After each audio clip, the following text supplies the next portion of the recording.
Bonjour, chère communauté. J'espère que vous allez bien ainsi que vos proches. N'oubliez surtout pas de respecter les consignes et barrières et restez chez vous. Revenons à notre sujet. Comme vous le savez, l'association AHTP France a lancé un programme pour rendre vos jours de confinement un petit peu plus agréables. Pour cela, je serai le premier intervenant pour vous initier au sujet de l'amélioration de votre image numérique sur LinkedIn. Alors, c'est parti. Je me présente déjà. Je m'appelle Zakaria El Jemli. Je suis le secrétaire général de l'association AHTP France. Comme vous le savez, j'ai déjà fait 2 ans de cycle ingénieur option génie civil à l'école Hassani Travaux Publics. Je suis actuellement en double diplôme à l'école centrale de Nantes. Je vais finir mes études bientôt et je vais commencer aussi mon stage de fin d'études au sein de l'entreprise Dassault Systèmes sur le sujet de la transformation digitale. Et d'ailleurs, ça a une relation étroite avec le sujet que je vais présenter. C'est comment créer un profil LinkedIn percutant et comment améliorer votre visibilité et votre marque personnelle, ce qu'on appelle le personal branding.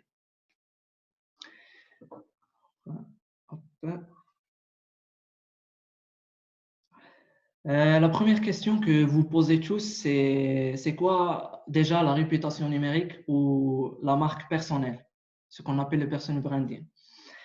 Pour moi, et d'après mes expériences, la réputation numérique, c'est de mettre en exergue et en valeur vos compétences et vos valeurs via les réseaux sociaux. Et aussi de démontrer votre valeur ajoutée pour votre entourage et pour votre public professionnel. Et pour réussir à faire ces 2 points, il faut que vous ayez une vision claire sur vos objectifs personnels et professionnels. Il faut aussi oser surtout d'affirmer vos points forts et vos talents sur vos réseaux sociaux. Il y a aussi un autre point que j'aimerais bien évoquer, c'est que vous devrez maîtriser votre communication sur les réseaux sociaux et savoir développer des relations durables avec votre réseau de contacts. C'est ça ce qui est important. La deuxième question que vous posez, c'est pourquoi améliorer votre visibilité numérique? Comme vous savez tous, on entend souvent dire que quelqu'un a envoyé plus de 200 CV sur une période de 6 mois et n'a pas eu de retour de la part des recruteurs. Le problème pour moi, c'est pas en lui ou dans la valeur de son parcours professionnel. Sachez désormais que votre CV ne vous permet plus d'obtenir le job recherché. Parce que les statistiques ils montrent que 78% des postes sont aujourd'hui pourvus via référencement et cooptation et pas par l'envoi d'un CV ou une candidature spontanée. La cooptation, c'est-à-dire que vous êtes recommandé par une personne qui travaille dans la même entreprise que vous cherchez. Et la cooptation, elle représente actuellement un tiers des recrutements réussis dans le monde de l'entreprise. Ceci dit, il faut que vous améliorez votre réseau professionnel, soit en participant à des événements liés au domaine que vous cherchez, soit en entretenant des relations actives via le réseau LinkedIn. La deuxième des choses que les statistiques ils montrent, c'est que le changement de carrière il se fait tout le temps. Les employés ils changeront de poste tous les 2 ans, ils changeront aussi d'entreprise tous les 3 ans, ils changeront même d'industrie tous les 4 ans. Donc, la sécurité des employés n'est plus de mise et leur loyauté aux entreprises il diminue de plus en plus. Si on retient un point sur cela, c'est que vous n'avez pas assez de temps pour vous démarquer normalement en entreprise. Et vous devez normalement construire et développer votre réputation numérique en continu, soit pour préparer votre prochain changement professionnel. Et pour moi, l'outil le plus efficace pour faire cela, c'est LinkedIn. LinkedIn, pour moi, c'est un outil très puissant qui comporte de plus de la recherche d'emploi et la prospection. Il contient aussi une fonctionnalité sociale de portée très élevée. À l'encontre de Facebook qui se base sur le paiement pour augmenter votre visibilité, LinkedIn est 100% gratuit. Il favorise votre visibilité seulement en se basant sur les j'aime, les commentaires et les partages. La visibilité sur LinkedIn se fasse aussi par le référencement naturel de votre profil sur le moteur de recherche.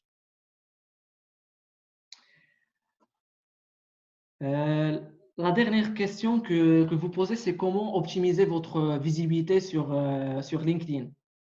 Je vais vous expliquer ça par des simulations à travers mon profil LinkedIn, mais principalement, l'optimisation de votre profil LinkedIn, il se base sur l'amélioration de certains points. soit en changeant plutôt votre photo de couverture, votre photo de profil ou votre titre de poste, soit en ajoutant un résumé percutant, soit en changeant et en améliorant vos expériences professionnelles, soit en améliorant aussi votre formation, soit en ajoutant des nouveaux volets, à savoir les compétences, les recommandations ou des réalisations. Et ce que je voudrais vous donner comme un conseil d'or, c'est avoir plus de 500 relations qualifiées et surtout rester actif par des publications ou interactions. Maintenant, je vais vous expliquer ça à travers mon profil LinkedIn, comme ça vous aurez plus d'éclaircissement sur ce que je viens de dire. Alors, voilà déjà mon profil LinkedIn. Normalement, avec un profil LinkedIn qui est complet et bien optimisé, vous pouvez devenir facilement visible. Et votre profil apparaîtra en tête de liste dans la recherche LinkedIn. Quand vous voyez tous, normalement, il y a la photo de couverture, là. Il y a la photo de profil, il y a le titre de poste, c'est là. Il y a aussi le volet résumé ou info, il est là. Il y a aussi des annexes pour le résumé, soit un CV, soit un article que vous voulez mettre en valeur. Il y a aussi la partie expérience où vous pouvez mettre des expériences professionnelles, des expériences de bénévolat. Il y a le volet formation, il y a le volet licence et certification. Il y a les expériences de bénévolat si vous voulez les mettre ailleurs par rapport aux expériences professionnelles. Il y a aussi la partie compétences et recommandations. Et il y a aussi les réalisations, il y a les langues, les organisations, les événements que vous avez organisés, les projets que vous avez entrepris, les publications ou des résultats d'examen comme le TOEIC, le DELF, le DALF, etc. Je vais revenir au volet photo de couverture. Normalement, pour la photo de couverture, il doit être une image qui décrit soit votre vision du secteur ou métier, ça peut être aussi une citation qui vous décrit dans le travail, ou tout simplement vous mettez un logo de votre entreprise. Comme moi, j'ai mis par exemple une citation pour mettre en valeur une vision que je vois dans le domaine que je cherche. Pour la photo de profil, normalement, il doit être une photo qui vous montre de façon professionnelle et souriant. Il doit être prise de préférence sur un fond neutre, et je dis de préférence. Et normalement, ça doit être une image ou une photo qui donne envie de travailler avec vous, car vous inspirez de la sympathie et de la confiance à travers votre photo. Pour le titre de poste, et le nom et le prénom, normalement, il doit contenir des mots-clés sur lesquels vous souhaitez ressortir dans la barre de recherche. Si vous êtes par exemple en poste, ce titre est l'intitulé de votre poste actuel et le nom de l'entreprise dans laquelle vous travaillez. Et si vous êtes à la recherche d'un poste, ce titre est l'intitulé du poste que vous visez, qui est également présent sur votre CV. Je passe au résumé ou la partie info. La partie info ou ce que j'appelle moi l'objectif professionnel, ce que je vous conseille est de bien soigner votre résumé. Il doit être accrocheur pour se démarquer et donner envie de lire la suite. Initiez surtout la rédaction par ce que vous êtes actuellement, ainsi ce que vous reprenez. Vous reprenez aussi les mots-clés qui vous fera émerger dans la recherche. Ajoutez ensuite des lignes sur les bénéfices que vous apportez aux différentes parties prenantes avec lesquelles vous avez travaillé, par exemple les clients, les collaborateurs en interne ou des partenaires. Et concluez votre résumé par un appel à l'action. Ce que j'appelle un appel à l'action, c'est de dire par exemple, n'hésitez pas à me contacter via mon email ou mon numéro de téléphone si mon profil vous intéresse, par exemple. Vous pouvez néanmoins ajouter comme illustration ici, par exemple, une illustration comme un CV ou quelque chose qui vous démarque. Par exemple, moi, j'ai ajouté un article que j'ai écrit sur LinkedIn sur le domaine de la construction 4.0. Je passe au volet qui vous intéresse le plus, je pense, les expériences professionnelles. Pour les expériences professionnelles, peut être des postes que vous avez occupés, des stages ou des expériences extrascolaires. Par exemple, vos expériences dans des clubs, des expériences dans des juniors entreprises, etc. Ou des expériences dans d'autres associations, comme la HTP par exemple. Ce qui est important est de les détailler en utilisant vos propres mots-clés et des mots-clés qui sont principaux, ainsi que des bullet points pour mettre en avant vos missions que vous avez effectuées au sein de vos stages ou au sein de vos associations. Ça pourrait vous faire gagner en visibilité, mais également en lisibilité.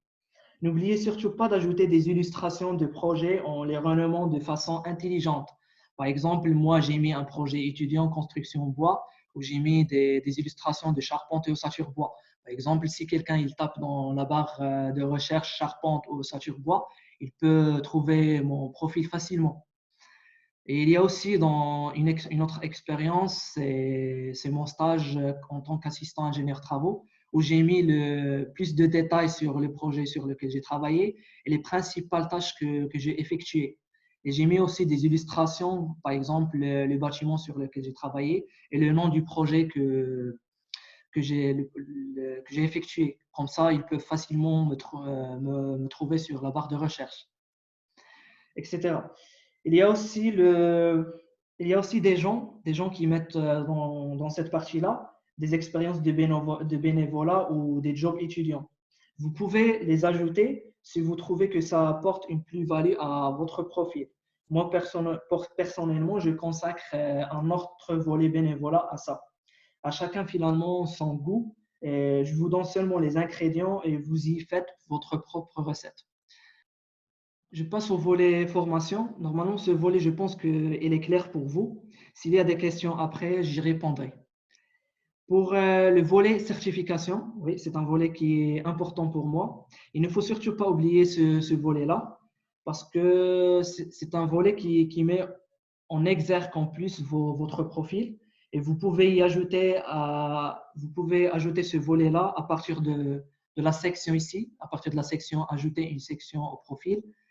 Et vous le trouverez dans notre sélection parcours. Il y a ici licence et certification. Il suffit de taper sur l'icône plus et vous aurez ce volet-là. Il faut mettre en valeur vos certifications qui vont avec votre recherche d'emploi ou de stage ou qui sont en relation tout simplement avec vos compétences de management ou de leadership. N'oubliez pas d'ajouter la date d'expiration s'il y en a. Par exemple, moi, j'ai mis aucune date d'expiration et la référence pour que les recruteurs puissent les consulter en cas de doute. Par exemple, si je prends Revit, le rendu réaliste, il y a ici voir la référence. Si je tape par exemple sur voir la référence, je peux avoir la visualisation de votre attestation. Il y a aussi un autre volet qui est important, c'est les expériences, le volet compétences. Le volet compétences. Sur le volet compétences, il faut mettre en valeur les bonnes compétences. C'est-à-dire, c'est que ces compétences ils doivent être adaptées au poste sur lequel vous souhaitez vous positionner. Et surtout, d'éviter de remplir cette section avec des compétences génériques de type bureautique. Par exemple, Word, Excel, etc. Ça ne sert à rien. Personnellement, ces compétences m'aident à être détectées dans les annonces d'emploi. Par exemple, si je prends la rubrique emploi, je peux cliquer dessus. Je prends une offre d'emploi au hasard, par exemple, conducteur travaux. Hop, hop, il n'y a pas de compétences. Je reviens. Hop, hop, par exemple, business manager, je sais pas. Oui, oui, c'est bien ça. Par exemple, si je prends cette offre d'emploi qui est ingénieur d'affaires business manager, vous pouvez voir à droite ici qu'il y a certaines compétences qui sont demandées par l'offre d'emploi. Ces compétences-là, il y a des compétences qui correspondent à vos compétences que vous avez mises sur votre profil. Ils sont mis en bleu, par exemple. Il y a business, il y a management, recrutement, gestion d'équipe. Pour moi, plus le nombre des cases bleues est grand, plus vous êtes éligible à être contacté par le recruteur. Donc, c'est mieux de mettre des compétences sur votre profil. Comme ça, les recruteurs ils peuvent vous détecter via le référencement qui correspond aux compétences recherchées dans l'offre d'emploi. Revenons à mon profil. Hop. Après le volet compétences et recommandations, je vous recommande de mettre le volet recommandations. C'est le volet le plus important à mon avis. Demandez le maximum de recommandations sur votre profil pour augmenter la visibilité, mais également la légitimité de votre profil. Beaucoup d'entre vous, ils n'osent pas demander à leur ancien employeur ou à leur ancien encadrant des recommandations. Néanmoins, ces recommandations sont vivement appréciées par le référencement LinkedIn. De plus, ils contribuent à affirmer votre notoriété sur le réseau social professionnel. Alors, prenez le courage et allez voir ces personnes avec qui vous avez travaillé et demandez à eux de vous recommander via LinkedIn. Il suffit de cliquer sur solliciter une recommandation et taper le nom de la personne avec qui vous avez travaillé pour demander la recommandation. Il y a aussi un volet qui est très important à ne pas passer à travers, c'est le volet réalisation. Il faut rajouter les langues que vous maîtrisez. Par exemple, moi, j'ai ajouté les 4 langues, anglais, arabe, français et japonais. Et vous devez aussi ajouter les langues que vous maîtrisez. Il faut aussi rajouter des réalisations pour améliorer le référencement par le moteur de recherche. Normalement, peu de personnes le savent, mais cette petite astuce, il favorise la remontée de votre profil dans le moteur de recherche LinkedIn. Pour cela, il faut tout simplement lister, par exemple, les publications ou projets que vous souhaitez mettre en avant ou les événements que vous avez organisés. Par exemple, pour les gens qui étudient encore à l'école Hassaniya des travaux publics, vous pouvez mettre les événements comme le forum, des événements comme les Olympiades, etc. Le dernier conseil que je vous donne, c'est de développer un nombre de relations qualifiées. Par exemple, si je reviens par exemple au début de mon profil, vous pouvez remarquer que j'ai plus de 500 relations. Il y a des gens qui ont seulement 100 relations sur LinkedIn. La première des choses que l'on va se dire sur cette personne-là est qu'il n'est pas visible et n'est pas assez crédible. Il faut au moins 500 relations pour atteindre le niveau expert dans le profil LinkedIn.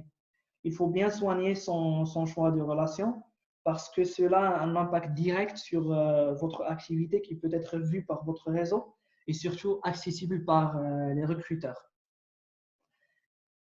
Je ne sais pas, est-ce que ça a été clair pour vous, ces différents volets?